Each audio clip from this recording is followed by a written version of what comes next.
The iPhone Pro's camera has improved year over year with incredible improvements to computational photography, but software is only going to get you so far. This year, Apple needs to address these 4 problem areas that plague the current and previous iPhone cameras. Now, don't get me wrong, there are definitely rumors that excite me, like a 1-inch sensor, a higher storage for the base model, and I gotta admit, that new Titan Gray, that's pretty. But for now, let's talk about the 4 potentially biggest problems with the iPhone 15's camera. Number 1 is definitely storage. And let's not forget that anyone who purchased the 128 gig Pro loses out on camera features like 4K cinematic mode and 4K ProRes. I remember seeing comments from people who bought the phone, didn't realize those were missed out on features, and regretted buying the 128 and wish someone would have told them. And it's little software feature misses like that people don't really realize before they buy it, and so they end up having buyer's remorse, wishing they had gone with the 256. I just need to point out that I and many other people I know have very easily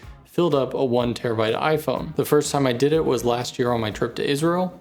About 3/4 of the way through the trip, I started getting the message saying, can't record any further, because of course I was shooting in ProRes and testing out all the latest features of, at that time, the iPhone 14 Pro Max. And while I do have optimized iPhone storage turned on, it's only able to optimize once it's uploaded everything to the cloud and then processes a kind of smaller, more compressed version to stay on the phone, which didn't happen until like weeks after I got home. So 2 things I'd like to see in the iPhone 15 is both a 2 terabyte option, but also I really hope the rumor of the 256 gig base model is accurate. Now, if I'm constantly filling up my phone, you may just say, hey, transfer that stuff to a computer if you don't want to wait for the cloud. Well, that is a perfect transition to point number 2, USB-C but 2.0. If you've seen any of my videos before, you know that the biggest bottleneck I've mentioned in the ProRes or higher codec workflow is USB 2.0 speeds that Lightning has always given us. Even my couple-year-old Pixel 6 Pro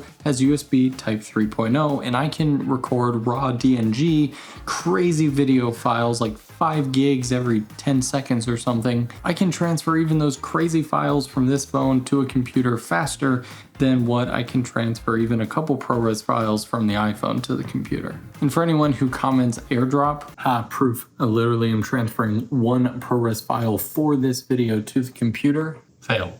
Shooting ProRes on an iPhone will almost continue to be pointless if they do not have USB 3 at least in the Pro models. And there even is an extra rumor for a Thunderbolt type cable that will be a separate purchasable option to have even faster charging and even faster transfer speeds. Number 3 is my personal biggest beef with the iPhone and pretty much every other phone on the market, and that's lenses. Apple and every other phone manufacturer loves touting about how they have, 3, 4, whatever, however many lenses on the back of their phones. But as I've been saying for years, these lenses are not created equal, and most of the time they're really not even close if you are not in super optimal lighting conditions. So let's say the rumor is true that Apple comes out with a 1-inch sensor. It'll go on their main wide-angle lens, the 24 or 26 millimeter, and then they'll still have some ultra-wide lens and a telephoto, which traditionally has been a 3x, it's rumored to be a 6x this time. Listen, I do appreciate the fact that phones now have multiple different focal lengths and everything isn't just digital zoom. But there's a reason that I absolutely love making videos on physical lenses that you add on to the phones, because then you can actually use the best sensor that your phone has to offer while still adjusting different focal lengths, playing around with different lens characteristics, adding different filters physically on top of the lens.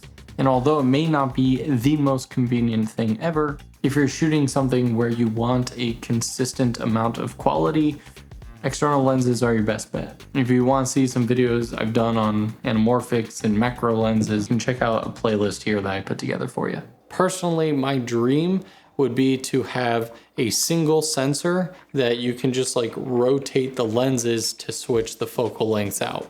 If I'm shooting behind the scenes work from a bigger project where it's kind of my C-cam behind the scenes thing that I'm hooking up, This is where I appreciate brands like 𝗬𝗪 or Moment or other camera manufacturers that are making iPhone specific lenses to attach, because now I can use the best sensor the iPhone has to offer but adjust my focal lengths.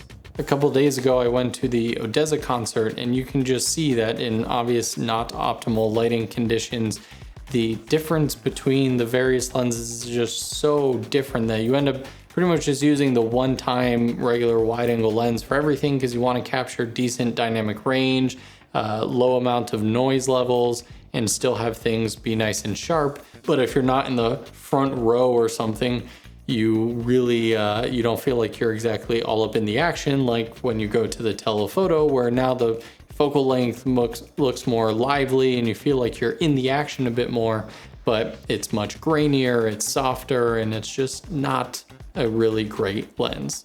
Number 4 is Pro Control. Professionals want control over their image, and even though we have great third-party apps like Basecamp, Filmic Pro, Cinema 3D, there's a bunch of apps out there that allow you to lock your exposure with shutter speed, white balance, ISO. But the frustrating part is that Apple doesn't let these developers go down to like the very sensor, like the lowest level of code that you possibly can. And you can see this, go into any of those third-party apps, lock all your exposure, and kind of adjust your camera from a bright area to a shadowed area, and you will see minor shifts. And that's been a problem for the past handful of years, and sadly, I don't see them fixing it anytime soon.